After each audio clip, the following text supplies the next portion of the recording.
샬롬, 주의 사랑과 은총이 오늘도 여러분의 삶 가운데 함께하기를 주님의 이름으로 축복합니다. 오늘 우리가 함께 묵상하실 말씀은 출애굽기 34장 23절부터 27절까지 말씀이 되겠습니다. 자, 어제 앞선 본문에서 이스라엘의 3대 절기와 안식일을 통해서 하나님께 감사하는 마음을 잊지 말아야 한다라는 말씀을 함께 나누었습니다. 그런데 오늘 본문에서는 이렇게 1년에 3번씩 절기를 지키러 이스라엘 백성들이 예루살렘 성전에 이르게 되면 자기가 살던 지역과 또 가정의 모든 소유물들은 어떻게 되는가에 대한 걱정을 하게 될 텐데, 이에 대한 하나님의 말씀이 오늘 24절 말씀에 나옵니다.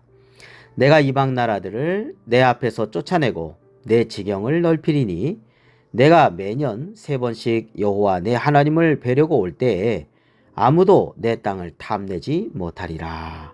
아멘. 하나님께서 가나안 땅을 주시는데 또 지경을 넓혀주신다고 말씀하셨습니다.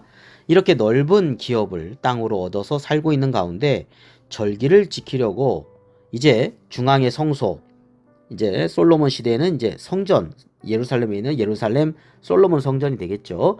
그것으로 모여 있을 때 아무도 그 땅을 탐내지 못하도록 지켜주신다는 것입니다. 각각의 살던 곳으로부터 예루살렘으로 이제 이동하게 되면 그 살던 곳의 모든 것에 대한 것을 하나님이 지켜주시고 보호해 주신다라고 하는 말씀입니다. 그렇습니다. 자, 우리가 먼저 하나님을 예배하고 하나님의 나라와 하나님의 의를 구하면서 살아가야 될 때 주님께서는 우리의 모든 것을 책임져 주시고 또 돌봐주신다라고 하는 것입니다. 솔로몬이 왕이 되어서 모든 것 가운데 가장 먼저 하나님께 나아가 1,000번제를 드렸습니다. 이 하나님께서는 솔로몬이 구한 지혜뿐만 아니라 그가 구하지 않았던 것까지도 그에게 허락해 주셨지 않습니까? 우리가 하나님의 말씀에 순종하면서 하나님을 사랑하고 그 계명을 지키면서 우리가 살아갈 때 주님께서는 우리의 마음과 생각뿐만 아니라 우리의 가정과 일터에 모든 범사에 지켜주시고 돌보아 주실 것입니다. 자, 이렇게 우리를 사랑하시고 돌봐주시는 그리고 인도해 주시는 하나님을 믿는 우리가 어떻게 하나님을 섬겨야 할까? 네, 오늘 26절에 이렇게 말씀하고 있습니다. 내 토지 소산에 처음 익은 것을 가져다가 내 하나님 여호와의 전에 드릴지며, 이렇게 말씀하고 있습니다. 토지 소산에 처음 익은 것은 가장 소중히 여기는 가치 있는 것을 의미합니다. 그런데 그것을 여호와 하나님의 전에 드린다라고 하였습니다. 이것은 하나님의 은혜를 잘 알기 때문에, 감사한 마음이 넘치기 때문에 가능한 것입니다. 하나님의 은혜가 아니면 이런 토지 소산을 얻지 못하였을 것이기에 주님의 은혜에 감사하면서 가장 좋고 가장 귀한 것을 주님께 가져다 드리고 싶었던 것이죠.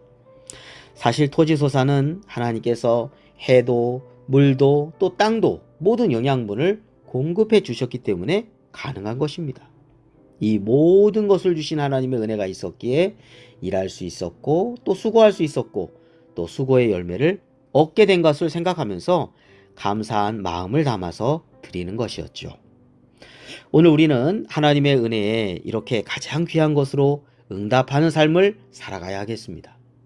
하나님 앞에 인색함, 억지로가 아니라 은혜를 기억하며 감사함으로 기쁨으로 우리의 삶을 드리는 그런 믿음이 되기를 주님의 이름으로 축원합니다. 기도드리겠습니다.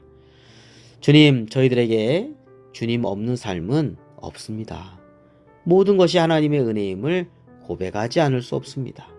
감사하고 사랑하고 주님께서 우리의 삶을 통하여 영광을 받아 주시옵소서.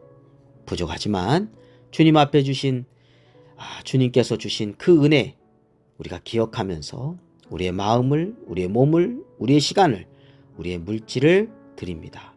우리의 삶의 가장 귀한 것들을 주님 앞에 드리는 삶이 되게 하여 주옵소서.